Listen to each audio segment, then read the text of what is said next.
सुबह का वक्त था। सर्दी इतनी थी कि सूरज की रोशनी भी इस घने कोहरे में जमीन तक नहीं पहुंच पा रही थी। राधा अपनी टूटी फूटी झोपड़ी के बाहर सूखी लकड़ियां बटोर रही थी। हाथ सुन, पांव जम चुके थे। माँ! अंदर से उसकी 10 साल की बेटी मुन्नी की धीमी सी आवाज आई। माँ, कुछ खाने को दो ना, बहुत भूख लग रही है। घर में तो खाने को कुछ नहीं है, अब मैं मुन्नी को क्या खिलाऊंगी? राधा लड़कियों को छोड़कर अंदर आई। घर में सिर्फ एक टूटा घड़ा, दीवारों में दरारें और एक फटी पुरानी चद्दर थी। उसी पर राधा की बेटी मुन्नी ठंड से ठिठुर रही थी। बेटा, बस थोड़ा सब्र कर, माँ आज जरूर कुछ लेकर आएगी। माँ, आज जल्दी आ जाना, बहुत ठंड लग रही है। हाँ बेटा, मैं जल्दी आ जाऊंगी, तू ध्यान रखना। राधा के मन में चिंता थी, पर वो काम की तलाश में निकल पड़ी। हे भगवान, बस आज काम मिल जाए तो मुन्नी के लिए कुछ अच्छा ले जाऊंगी। गांव की सड़क पर आज ज्यादा हलचल थी। एक तरफ रामू चाय वाला अपनी भट्टी सुलगा रहा था। ले लो गरम चाय, आज सर्दी में हाथ पांव जम जाएंगे। अरे बहन जी, गरम गरम चाय है। चाय चाय चाय, चाय ले लो चाय। दूसरी ओर कालू काका तेल में गर्मा गर्म समोसे डाल रहा था। हर तरफ खाने की खुशबू फैली हुई थी। समोसे, गर्मा गर्म समोसे, गर्मा गर्म, रगड़ा समोसा, छोला समोसा, हरी चटनी, लाल चटनी, सब गर्मा गर्म। राधा उदास नजरों से उधर देखती है, लेकिन जेबें खाली हैं। वो नजरें नीचे करके आगे बढ़ गई। राधा आज तीसरे दिन भी काम ढूंढने निकली थी। किसी के खेत में काम नहीं था, किसी के घर में पहले ही नौकरानी थी। दीदी, कुछ काम मिलेगा क्या? झाड़ू बर्तन कुछ भी कर लूंगी। अरे राधा, आज तो कोई काम नहीं है, कल आना। ये सुनते ही राधा उदास हो गई और चुपचाप वहां से आगे बढ़ गई। दोपहर होने लगी थी। राधा के कदम अब लड़खड़ाने लगे थे। हवा और ठंडी, भूख और तेज। आज भी कोई काम नहीं मिला, अब मेरी बच्ची को भूखा ही सोना पड़ेगा। राधा ने मंदिर में बैठकर थोड़ी देर सांस ली। भगवान की मूर्ति देखते देखते आंखें भर आईं।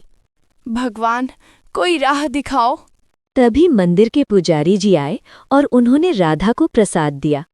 जैसे ही पंडित जी जाने लगे, राधा ने हिचकिचाते हुए आवाज लगाई, पंडित जी।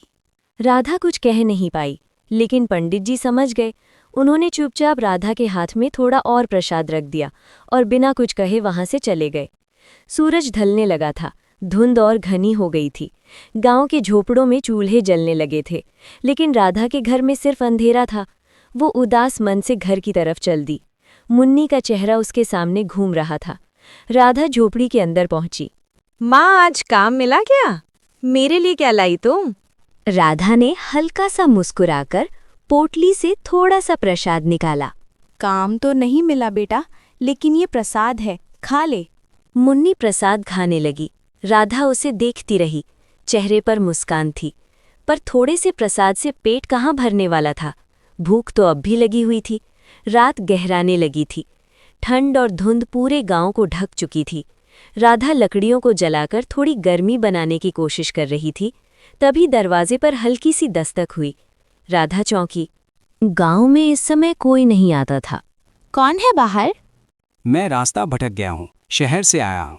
तभी राधा ने बाहर देखा और राहत की सांस ली। आदमी बिल्कुल ठीक दिख रहा था। क्या मैं आज रात रुक सकता हूँ?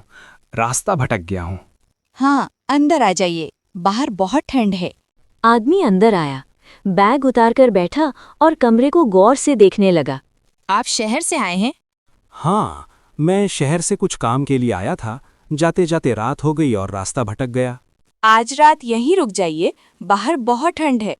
ठंड बढ़ती जा रही थी। तभी राधा ने कुछ बची हुई लकड़ियां जला दी।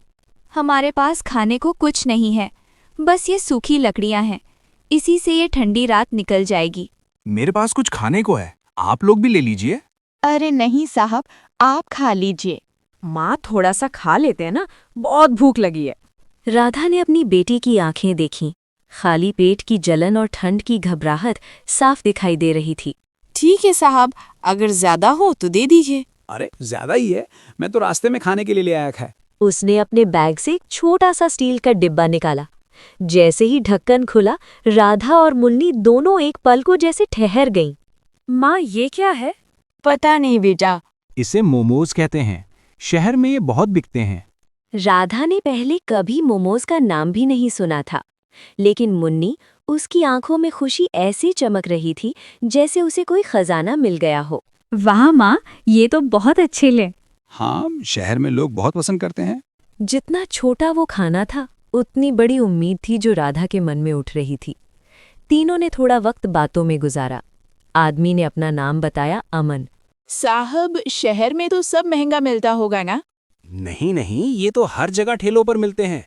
इतने छोटे खाने से पैसे मिलते हैं। शहर में लोग लाइन लगाकर खरीदते हैं। बहुत कमाई हो जाती है। ये कैसे बनते हैं साहब? ज्यादा कुछ नहीं, बस आटे की गोली बनाकर उसमें सब्जी को थोड़ा पकाकर भर दो और फिर भाप में पकाओ।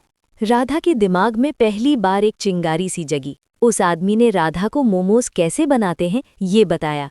राधा के मन में जैसे एक नई आस जाग उठी। ठंड और बढ़ने लगी थी। राधा ने अमन के लिए चटाई बिछाई, मुन्नी अपनी पतली पुरानी रजाई में घुस गई और राधा रात भर सोचती रही।